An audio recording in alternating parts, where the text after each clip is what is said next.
Dying to be Stuckmocky, Chapter 15. Mirrin is transformed.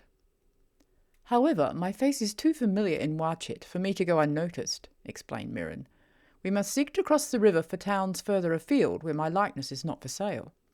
The search for less merch, eh? When Mirren's face inevitably showed his confusion, Vira continued. So let's get going. The river here isn't any deeper than my neck. We can just wade across if you can't swim. Both Mirrin and Fahyrjeon sucked deep, shocked breaths into their lungs, and their eyes opened wide with alarm. What? Demanded Vira. There was no response from either companion, apart from their obvious reluctance. Never mind, I get it. You don't swim. Not everyone has magical protection, said Fahyrjeon, although I was under the impression your magic was lost with your device. Now it was Vira's turn to look puzzled. It doesn't take magic to learn to swim. Even my dog can do it. The learning is not the challenge. It is the matter of venturing into the water at all, shuddered Mirrin. I have new respect for someone who is willing to risk the wrath of Reisenwick. The river god? Her two companions nodded with great solemnity. Vira chuckled dismissively and shook her head. Oh, okay, now I understand. In that case, we'll just have to find breakfast on this side of the river and figure out how to cross it later. If your fame is such a problem, Mirrin, maybe you should disguise yourself. Mirren's face lit up at the suggestion. Yes, perhaps you are right. We passed a house not long since where there was an abundance of washing hanging out. Well, let's go then. Standing around here is just making me hungry. The three clambered up the steep bank, keeping low and lying down at the top to allow for surveillance. From her new vantage point, Vira could now see a stone bridge off to their left, which was host to a surprising amount of pedestrian traffic for so early in the morning. To their right she saw a cluster of buildings that could loosely be described as houses. Shacks might be a better word.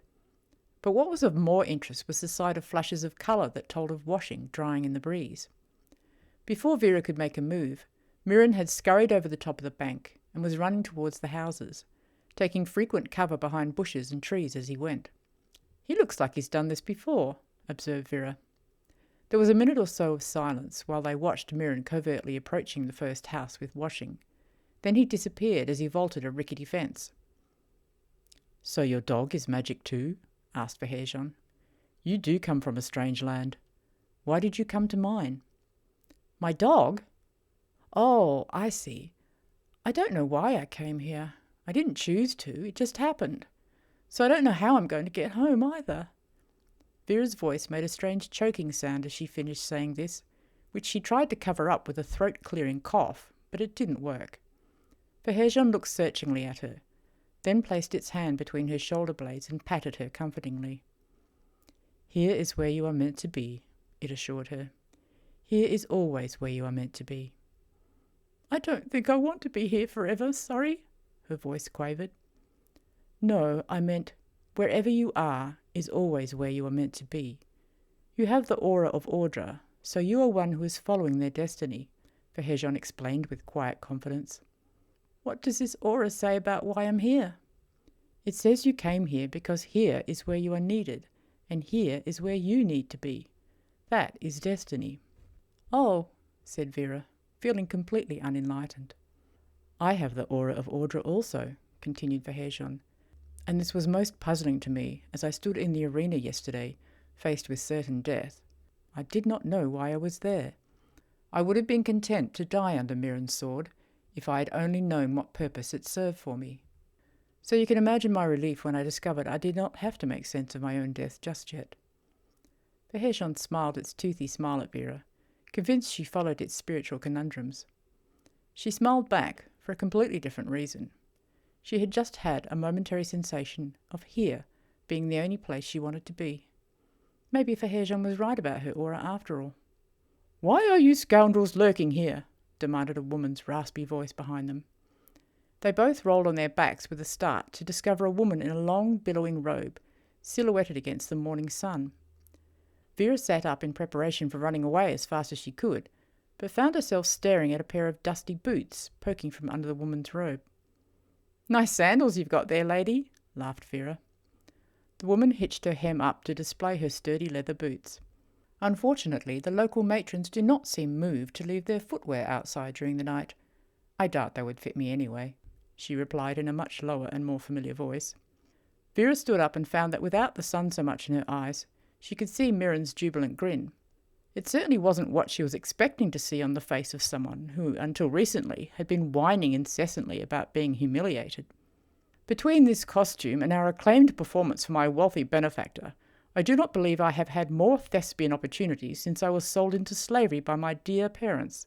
He looked up from examining his incongruous footwear, directly into Vira's eyes. But now I have been released from slavery by my new friend. He quickly looked away. I think perhaps my bare toes will draw less attention than gladiator boots. Mirrin sat down on the bank to remove his boots, revealing feet that didn't appear unduly manly. He tossed the boots aside and stood again with a bounce. I overheard 2 women discussing today's market, so I will venture to test my new identity there first. Why don't I come with you? Volunteered Vira. 2 of us can carry more. Everyone is convinced I'm a young man, so we'll make a great pair. You can be my mother if you like, she grinned at Mirrin. Vira and Firrin. Mirrin grinned back. Watch your cheeky mouth, young man, or your father will hear of it when he gets home. Hirrin, you mean? He's no match for me, returned Vira. It's a pity we can't take Fahyrjeon, though. We need a handy pouch for carrying our booty. As the 2 intending pilferers began walking up over the top of the bank, Vira turned back for a moment to the despondent Stuckmocky. Don't worry, Fahyrjeon, we won't be long, I expect. I'll be sure to bring plenty of fruit. And cupcakes if they have any. Oh, it's not that, it replied. It's just having to miss out on all the fun. There might be a chance for some blasting and brandishing.